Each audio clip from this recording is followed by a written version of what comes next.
আপনার দলের নেতা যখন জেলখানা থেকে বের হয়, আপনি আনন্দ শোভাযাত্রা করেন, তখন তো আপনি ফতোয়া দেন না।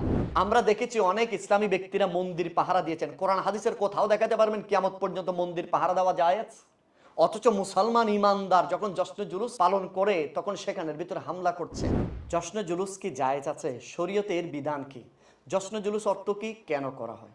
জশ্নে জুলুস এটা হচ্ছে আনন্দ উৎসব বা আনন্দ শোভাযাত্রা। এটা কেন করা হয়? অর্থাৎ জশ্নে জুলুসে ঈদে মিলাদুন্নবী, রাসূল সাল্লাল্লাহু আলাইহি ইসলামের আগমনের কারণে আনন্দ শোভাযাত্রা বা আনন্দ পথযাত্রা করা হয়। এবার আসুন, এই জশ্নে জুলুসে কি করা হয়? এই জশ্নে জুলুসে ১ নাম্বার কোরআন তেলাওয়াত করা হয়, ২ নাম্বার রাসূল পাকের উপর দুরূদ শরীফ পাঠ করা হয়, অর্থাৎ নাত রাসূল পাঠ করা হয়।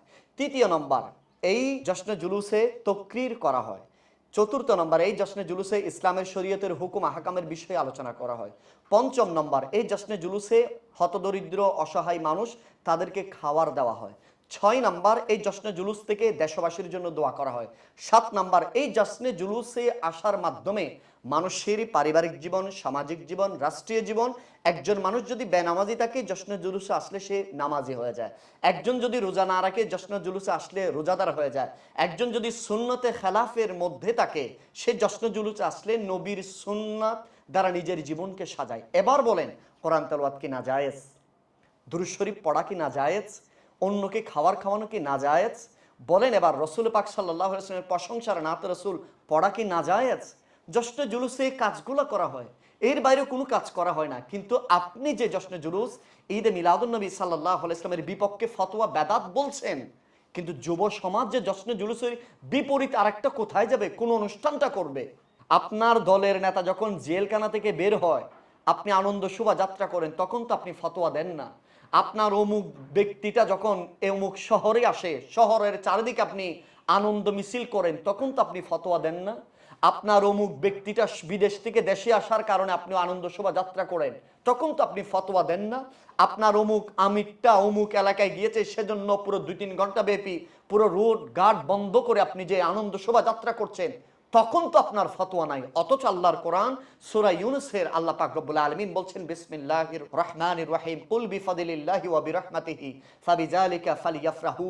হাবিব, আপনি বলে দেন আমার বান্দাদেরকে, আপনার উম্মতদেরকে, তারা যেন আল্লাহর রহমত, আল্লাহর ফজল, আল্লাহর নিয়ামত পেয়ে যেন খুশি উদযাপন করে। খুশি উদযাপন কেমনে করে? ঘরে বসে বসে না। খুশি উদযাপন করে হচ্ছে হৃদয়কে উল্লাসে মেতে ওঠে। দেশের সমস্ত ঈমানদার একত্রিত হয়ে নবী এসেছেন, সেজন্য নবীর খুশি উদযাপনের জন্য আনন্দ মিছিল, আনন্দ উৎসব, পথযাত্রা যেটা, সেটাকে ফার্সি শব্দ দ্বারা অর্থাৎ নবীর আগমনের দিনকে জশ্নে জুলুস ঈদে মিলাদুন্নবী বলা হয়। আল্লাহর ওয়াস্তে ফতোয়াবাজি করিয়েন না, আল্লাহর ওয়াস্তে যুবকদেরকে মিসগাইড করিয়েন না, আল্লাহর ওয়াস্তে যারা জশ্নে জুলুস করছে তাদেরকে হামলা করিয়েন না। আমরা দেখেছি অনেক ইসলামী ব্যক্তিরা মন্দির পাহারা দিয়েছেন। কোরআন হাদিসের কোথাও দেখাতে পারবেন কিয়ামত পর্যন্ত মন্দির পাহারা দেওয়া জায়েজ? অথচ মুসলমান ইমানদার যখন জশ্নে জুলুস পালন করে তখন সেখানের ভিতরে হামলা করছেন। কিয়ামতের কঠিন দিনে নবীজির সামনে দাঁড় হতে হবে আপনাদের। সেদিন কি জবাব দিবেন? কোন মুখে জবাব দিবেন? দুনিয়ার বহু ব্যক্তিরা ক্ষমতাশালী ছিল, সাদ্দাতের চেয়ে আপনি তো বড় ক্ষমতাবান নয়, ফেরাউনের চেয়ে আপনি বড় ক্ষমতাবান, হামানের চেয়ে বড় ক্ষমতাবান, তারা কি এখন আছে? এখন নাই। আমার নবীর যুগে আবুল আহাব নবীকে কষ্ট দিয়েছিল, নবীর এশকে মুস্তাফাকে সহ্য করতে পারে না। আবুল আহাব নাই, উতবা সাইবা ওয়ালিদ বিন মুগিরা নাই, জাহান্নামের অতল গহ্বরে হারিয়ে গেছে তারা। কিন্তু সিদ্দিক আকবর, যিনি মিলাদুন্নবী পালন করেছেন, জশ্নে জুলুস করেছেন, সিদ্দিক আকবর কিয়ামত পর্যন্ত থাকবে। নয় নয়, জান্নাতের বাদশা হবেন তিনি। যারা নবীর প্রেমিক হয়েছেন, দুনিয়া তাদেরকে স্মরণ করে কিয়ামত পর্যন্ত করবে, তাদের জন্য জান্নাত আল্লাহ বানিয়েছেন। কেন মানুষকে মিসগাইড করছেন?